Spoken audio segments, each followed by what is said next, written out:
Have you ever wanted to build your own custom NASCAR diecast? Well, in today's video, we're going to turn this into this. Are you ready? Let's begin.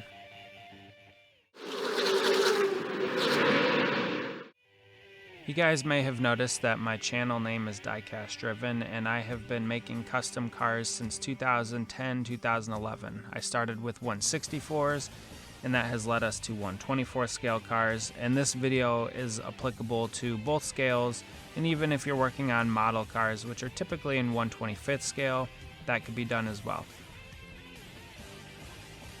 The first thing we want to do is we want to take the car apart. It doesn't matter what year it is, it doesn't matter what series, if it's Cup, O'Reilly, trucks, if it's from 2003, 2010, 2025, it doesn't matter. Pretty much all of the same steps that you're going to see in today's entire video are pretty much similar across all generations of cars, as well as all different types of racing series. And like I mentioned previously, my channel's called Diecast Driven because I was a huge fan of NASCAR growing up.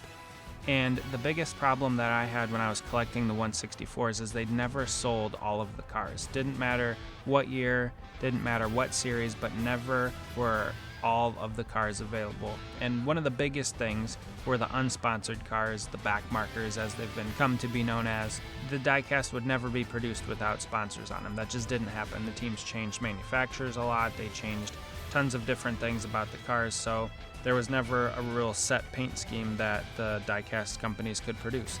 So I wanted to field a full 43 car field for my diecast collection, and that's what led me down this path. So I hope with today's video I can help inspire more people out there to make your own cars and continue to grow the popularity of the sport, because as a NASCAR fan growing up, I loved to see the stands packed, the flash bulbs going off in the grandstands for the night races, and then having all of my diecasts scattered around the living room floor while I was watching the race playing with the cars. As I got older, I started collecting more and more, and that's what drove me to make a ton of custom diecast. And the really cool part about this journey that I've been on over the past 15 or so years is that I have now been able to make cars for actual drivers, some in the ARCA series, some in the truck series, and even a few drivers and crew members in the O'Reilly series.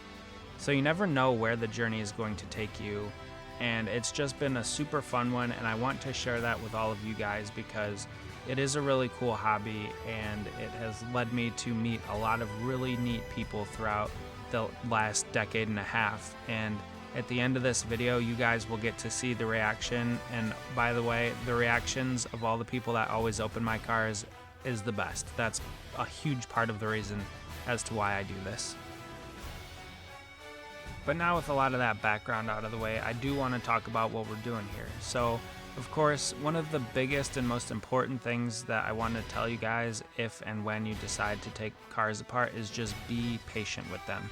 Because as you see here, a lot of things are riveted in, windshields, roof flaps, windows sometimes. So one of the most important things is you have to be as careful and as patient as you can when you're taking these cars apart, because it's never fun to put a drill bit through a windshield or crack a window, or stab your finger with a knife by accident, or anything to that nature. So it's just very important to be patient, and I'm speaking from experience. I have done all of those things numerous amounts of times, and I just want to make sure that we're explaining everything clearly, and also that you guys are able to be careful when you're working on these cars as well. So what we're doing here is we are taking apart an Elite diecast from 2020. We're going to be using it as a 2025 custom. It's for an iRacing car for a friend of the channel's, which you will see his reaction later. But as we go through this, I wanted to document pretty much every step. So I made very few actual big cuts in the video so that you guys could see the entire process. And then of course we put on the screen how long it took to do each step. So now that step 1 is done, we will jump over to step 2. And of course, for step 2, this is my least favorite part of any custom diecast project that I'm working on.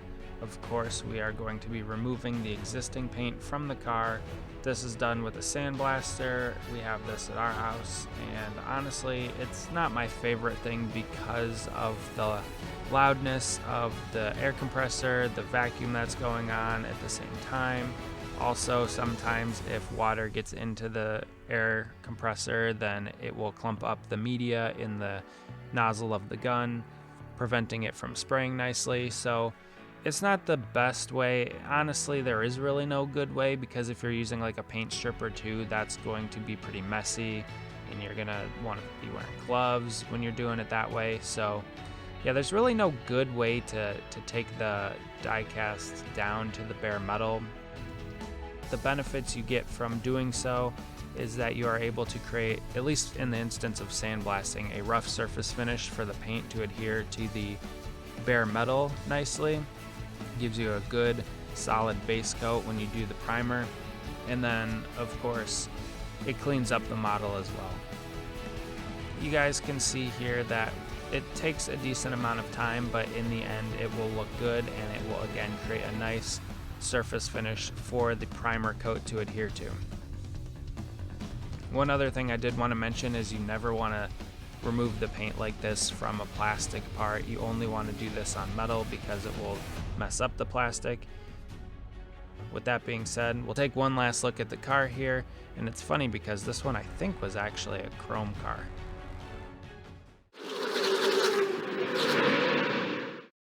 As far as priming these cars go, typically just your standard rattle can primer, all-purpose primer works pretty well. I've never had any issues with it. We've done plenty of cars, and as you can see here, I'm putting the first coat on. I didn't film the second coat. I did do 2 coats, and I scuffed in between them with some sandpaper. Yeah, you just want to get a nice even coat on the car so that your top coat color can adhere to it properly and look really nice. Painting the cars has been somewhat of a journey for me. I always used to use rattle can paints, and I would bounce between acrylics and lacquers and all different kinds of styles of paints to try and get the best quality, the best color, the best coverage. And honestly, I finally landed upon these airbrush colors.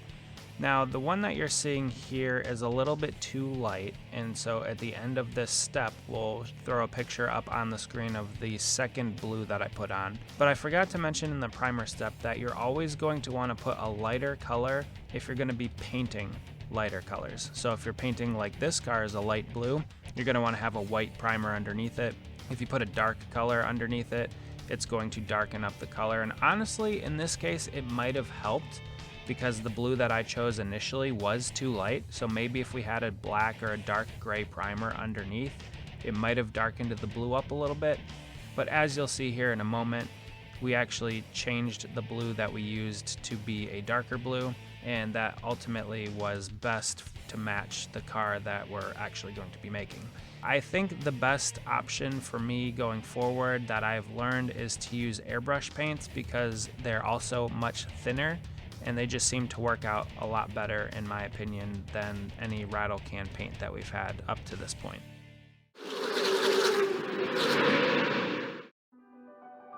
This next part is pivotal for me. We apply a clear coat over top of our paint to 1, seal the paint in, but also 2, create a nice smooth surface for our decals to adhere to. This part is critical for the way that I make these cars, and I use a 4-to-1 automotive clear coat to make sure that we're getting the best possible quality on our diecast whenever I'm making them.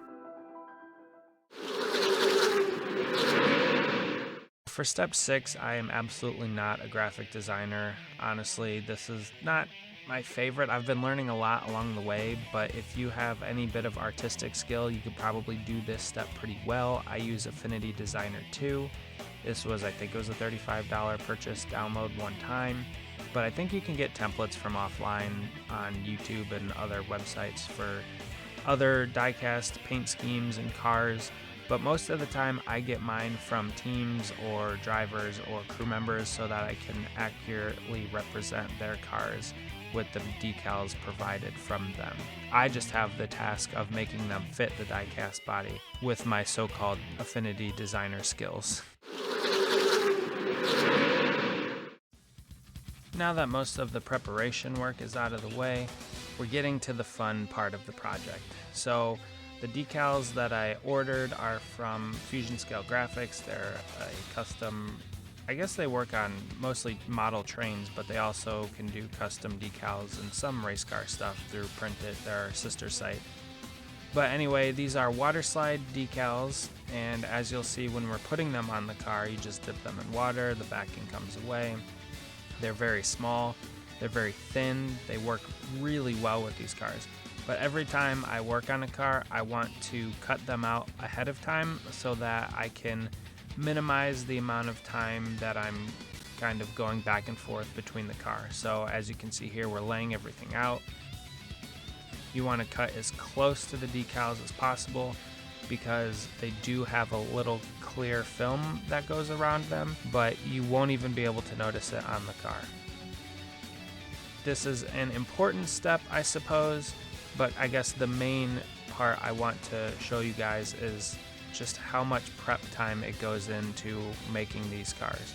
So as you can see here, we have the entire decal sheet cut out in just about an hour's time.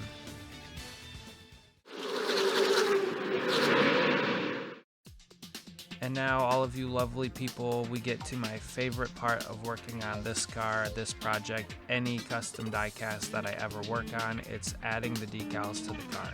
If you guys are new here and this is your first time watching the channel because of this video, generally I do custom diecast decaling on live streams where we interact with the chat and we talk about the race weekends. But for this video, I decided to record everything separate just so I could kind of understand the entirety of the process a little closer and I could pay more attention and focus on what I was actually doing as opposed to being distracted by the chat and such.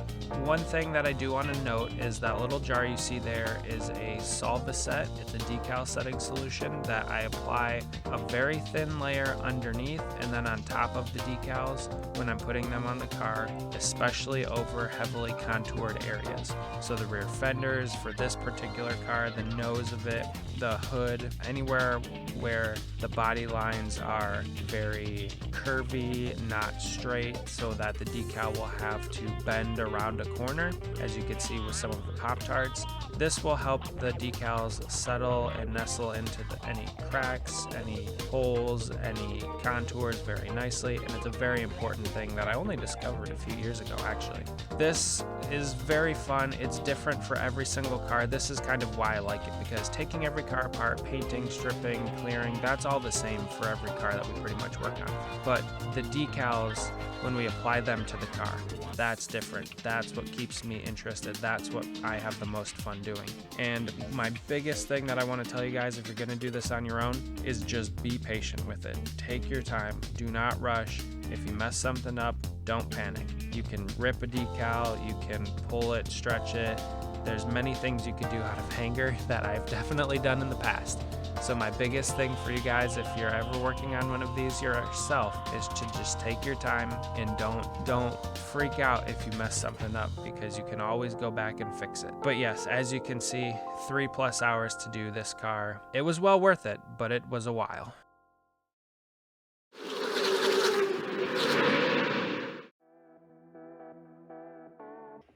And I labeled this one 8A because technically it's still decaling the car, but it's an optional step in that we don't always, in fact, we rarely put confetti on cars.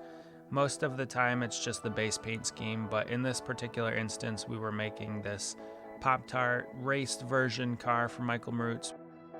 One of the things I did not add in this video was that I did take my airbrush and brush some black dirt onto the nose of the car and kind of around the fender wells, the wheel wells, the openings, the cutouts. But adding the confetti adds a whole nother dynamic to this car. And in this particular instance, there's no right way to do it or wrong way to do it for that matter, because there is no reference picture to go off of. I have done confetti in the past where I meticulously place every little piece that I can find in reference pictures exactly where it needs to go on the car, and that is an absolute headache. So it's not often that I do put confetti on cars, but when I do, it adds such a huge extra dynamic to them. And of course, you see we put them over the windows, we put them over every part of the car because that's how it would naturally fall on the cars when it's coming down in victory lane. For this particular diecast, it is a fantasy one, so to speak, so there is no reference pictures to go off of, so I just took the entire decal sheet, cut it up, and put it pretty much on the car where I thought it would lay down naturally. And honestly, the end result is fantastic. It does look really great. Now, one of the things that I mentioned is we put it all over the windows and the windshields. So what we will have to then do is we will have to cut out around all of the different decals with a razor knife. And that has to be done very carefully and once the decals have completely dried. Once you do that, then you take a little bit of Solvaset and put the decals back around the cut corners just to get everything to lay down nicely. And in that hour and a half time, that will complete your confetti step for the car.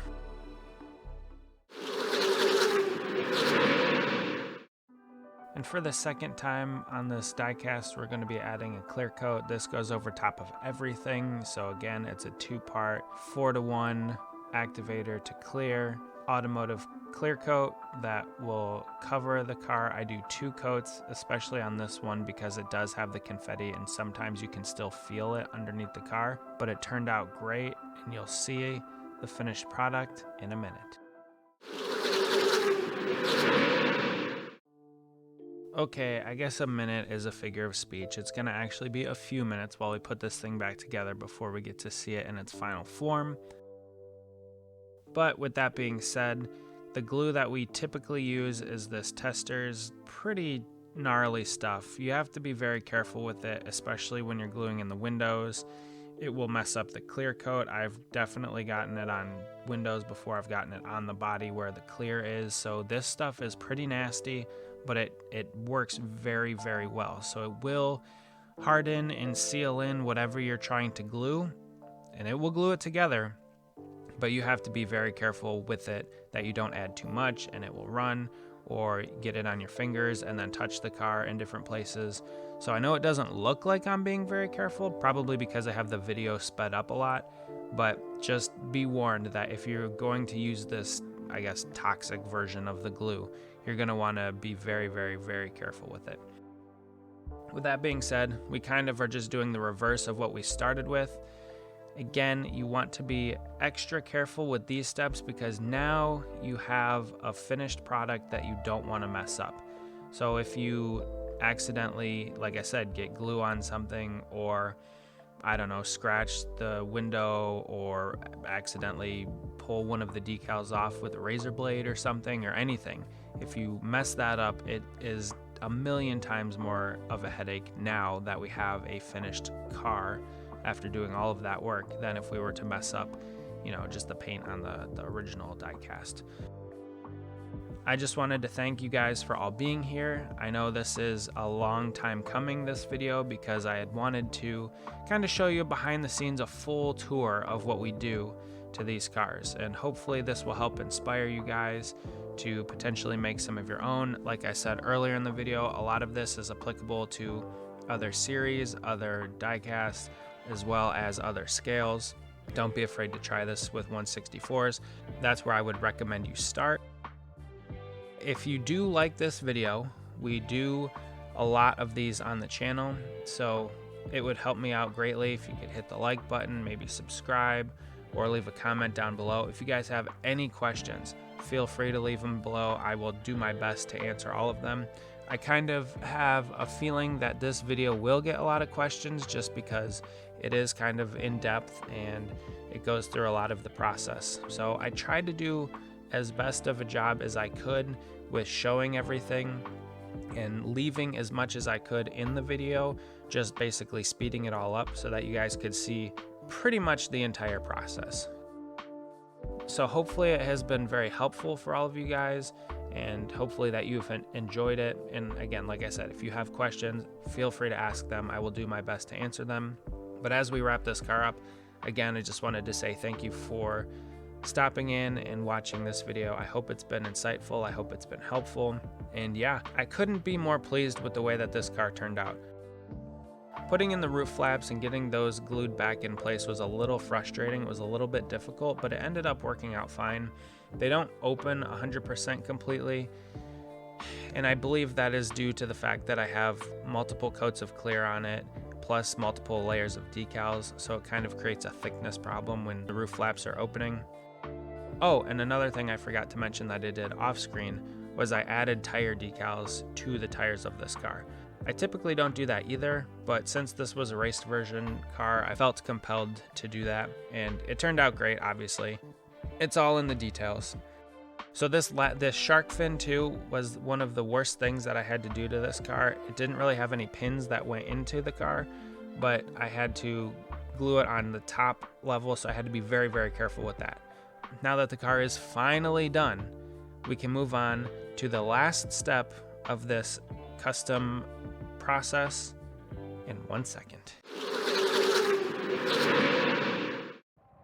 I'm not really into ASMR, but when I was recording it, it sounded pretty cool, so check this out for a few seconds.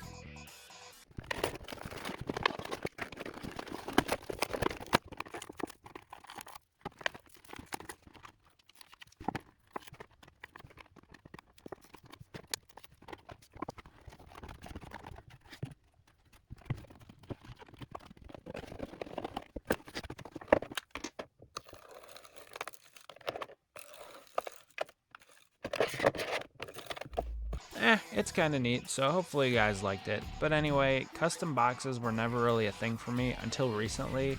I just found in the past, I think it was 6 months or so, a company that is about an hour south of me that does professional printing and other things of that nature. So I reached out to them and asked them to do this project, and they make really good quality stuff. So as you can see, we're putting this whole box together. It adds such a huge extra piece to the overall product and just looks fantastic. So we'll do a full rotation of this entire box, but it just adds a really cool dynamic. And again, great quality too. They're not exactly that cheap, but I think they're worth it in the end because it adds so much to it. Oh, hold on, back to the ASMR.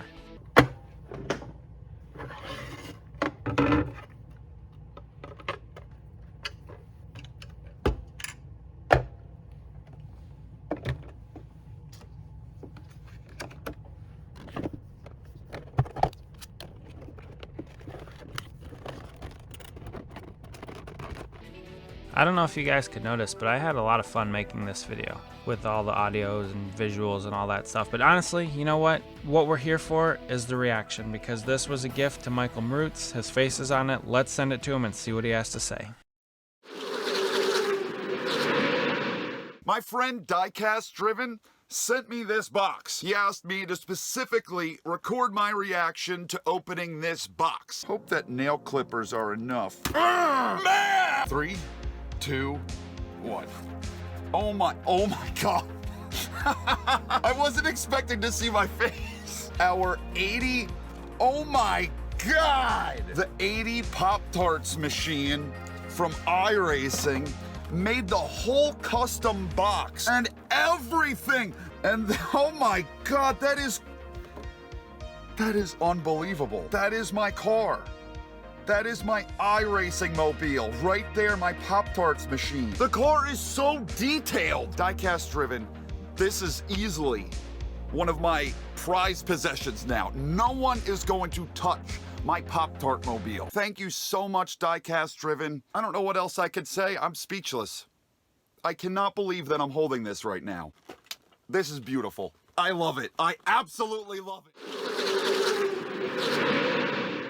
My keen observers will notice that the last two steps were out of order. I wanted to play his reaction before we just did a final look at the car. It was awesome. The reaction that he provided was just what I was looking for, and honestly, that's why I do these cars. It's a big reason why, because when I've made them for teams, for drivers, for crew members, for fellow people in the community, it's just the reaction. The fact that they can see their real car or video game car or whatever they want in their hand, and they can hold it and look at it and actually see it. That's just, honestly, it's the best feeling. It's so satisfying when you get to watch somebody have that much joy when opening something that you made for them. So of course, I'm sure a lot of you guys are from his channel over here watching this now, but if you haven't, go over there, check out Michael Marutz's channel, subscribe to him, support him as well.